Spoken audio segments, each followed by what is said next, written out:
welcome to yet another edition of the Full Force News Burst, brought to you by Generals Joe's Reborn.com, with me as your host, Chris Yay Mini Vehicles McLeod, aka Diagnostic 80. Joining me today to discuss the news that miniature diecast toy company Jada has acquired the G.I. Joe license is Justin Jaded Bell. So without further ado, let's get stuck into this news burst.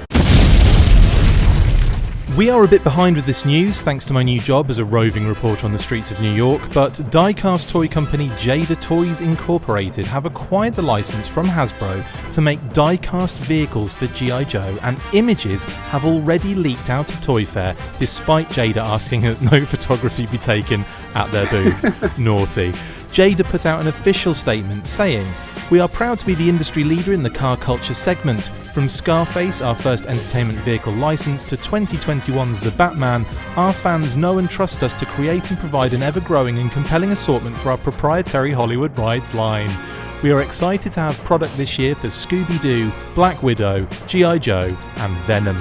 The images that leaked out showed a number of planned Micro Machine scale Nano Hollywood Ride 3-packs, including the Cobra Hiss Tank, Vamp, an alternate Vamp Mark II variant, and Snowcat for fall of this year, Mobat, Stinger and Sky Striker for spring, and Night Raven, Silver Mirage and Dragonfly for a summer release. A larger 1/32 scale is also planned, with a 2-pack featuring the Vamp and the Hiss Tank. One of the carded 3-packs was on show with an Ore Striker as the art, even though we have yet to see an Ore Striker in the planned line. I can't get enough of this sort of news, and it's great coming off the back of the rather disappointing relaunch that was spoiled due to huge leaks.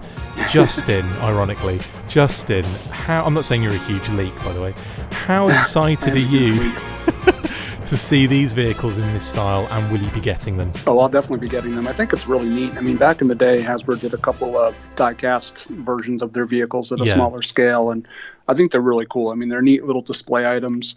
You know, no, you're not going to put your figures in them, but I mean, to be completely honest... I thought you said fingers then. Well, that too. I mean, you probably could put your fingers in there. You should totally extract that for some kind of Patreon thing. Oh yeah, you could totally put your fingers in there. That's a sound drop right there.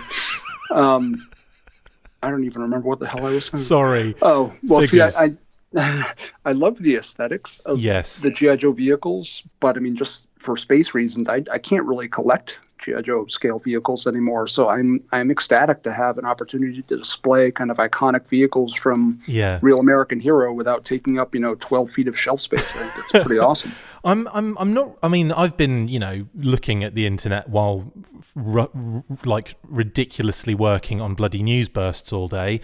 But I haven't really seen many people talking about the mini vehicles from back in the day that we used to get in the figures, and that's what this reminds me of. Obviously, these are way more advanced, more detailed, more articulated, shall we say, with wheels and all that kind of jazz. But that's something about those mini vehicles I always loved. I wanted to collect every single one. It made me want to buy the figures. Seeing these, I'm like, I'm in. But it's interesting to see that they've gone with these particular 3-packs. Were you expecting maybe more of a variation, more of like a larger scale of vehicles coming out? I don't know what I was really expecting. I'm not really familiar with kind of Jada's sort of market. What they typically do. The 3-packs are interesting, but it's also interesting.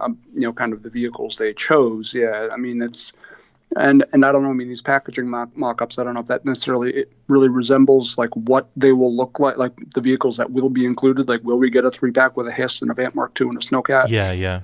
I don't know. But I expect we'll see a pretty wide variety. And I think kind of as scales shift, we'll see them packaged differently. Like, the Micro Machine style, like the Nano Rides, is probably going to be in a 3-pack like we see here. Whereas you go to the 132 scale, maybe they'll be in like a 2-pack kind of situation. Yeah, 2-pack or maybe even single packs. I don't even know what are Matchbox and Hot Wheels scale. Are those like 164 or something like that? Honestly, when the numbers start being thrown around, I don't know whether we're going up or down. That like when it's like the 1/32 scale, I think is like Scale Extric style cars.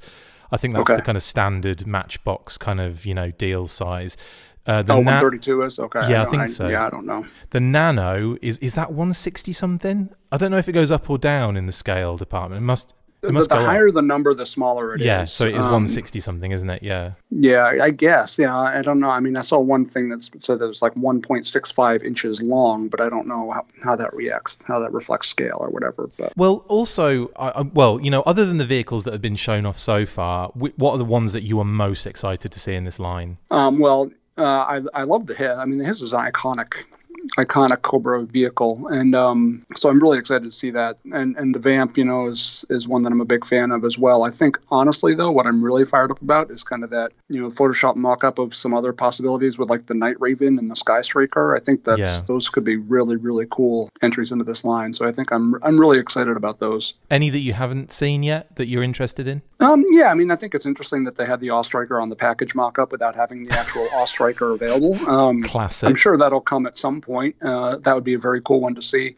To me, the cars at this scale are a whole different kind of play function. Like, as much as I love G.I. Joe vehicles, I didn't like roll them down the hallway and all that sort of stuff. And I could see, that happening with these vehicles where you can kind of have larger scale sort of battle scene set up. That's something that I haven't really discussed, talking about having this stuff on display. But imagine if you bought like 20 of these Micro Machine sized Stingers and just set up this awesome like battle with like 20 of them fighting off against 20 different Vamps. I mean, the sky's the limit with how cool you could do some of this stuff. If they are the same size as Micro Machines, you could probably utilize some of the Micro Machines play sets and do dioramas based on those. And that's something that really excites me. I mean, back in the days where I did my Dio stories, I would have loved to have like accurate looking vehicles at this small scale so I could do battles of scale like that where I could do a shot and take an overhead shot where you see 15 Stingers kind of riding over the hills, and then do close-up shots where you actually see the Stinger with people in them, and kind of camera trickery. I mean, that'd have been a lifesaver back in the day, and I would have loved that.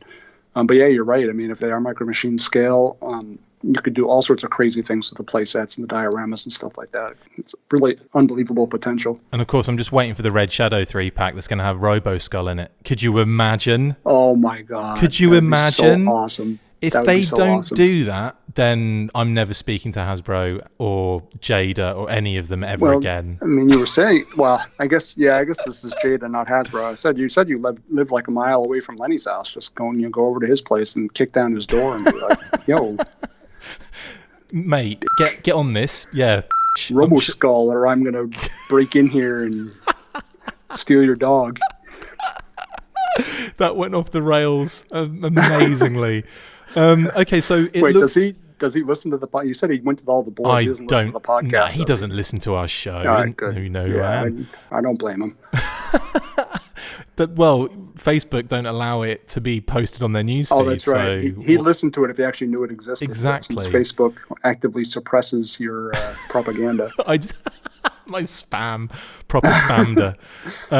So it looks very likely that Micro Machines won't be doing anything for the G.I. Joe or Snake Eyes movie brands now. Yeah, I wouldn't expect it. Disappointed, or do you think this fills the gap for you? I think this fills the gap for me. Yeah, this is what I would have wanted from Micro Machines, and if Jada's doing it, I don't really care, what name is on the package. Sure. And it'll be interesting to see. I mean, if there is Snake Eyes, like, will there be any vehicles that are iconic enough to be represented as a quote-unquote movie vehicle? Like, will we see a Snake Eyes mobile or something? I mean, it'd be him on his motorbike or something, won't it? Yeah, maybe one of the Yakuza motorcycles or something. I'm not sure. But obviously Retaliation had some of those semi-iconic vehicles that got made into toy form.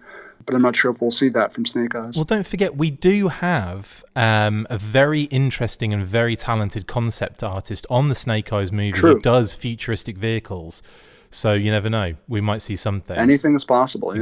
Exactly. Well, Justin, dude, thank you so much for jumping on again. Because this is the second time we've done this. We recorded this early this morning, and then some idiot went and leaked photos all over the internet of from figures.com. Yeah, thank you very much, because it means that we had to redo this entire thing, and I've just been under the cosh all morning. Justin's got to work as well. Under the cosh means, but that sounds uncomfortable. It is very. Well, dude, thanks for jumping on, mate. Really appreciate it, buddy. Again, and enjoy your horrible day at work. I know it's getting worse. Oh yeah, I always do. Sorry, mate. That's it for this instalment of the Full Force News Burst. Thank you to my awesome and overworked co-host Justin Bell. See you next time, and as always, full force. That's the bit I forget. The name of the show. Full Jada. Make sure you get involved with the discussion by liking, sharing and commenting on these videos, and as always you can keep up with the show after listening by following on Twitter @The Full Force, liking the Facebook page facebook.com/The Full Force, and if you would like to contact the show you can message us on either of those platforms with feedback or questions. We have also started a Patreon page, so if you want to see your name up in lights on these videos or enjoy exclusive bonus content, then check out patreon.com/The Full Force Podcast, or click the link on any of the posts this podcast appears in. Full Force.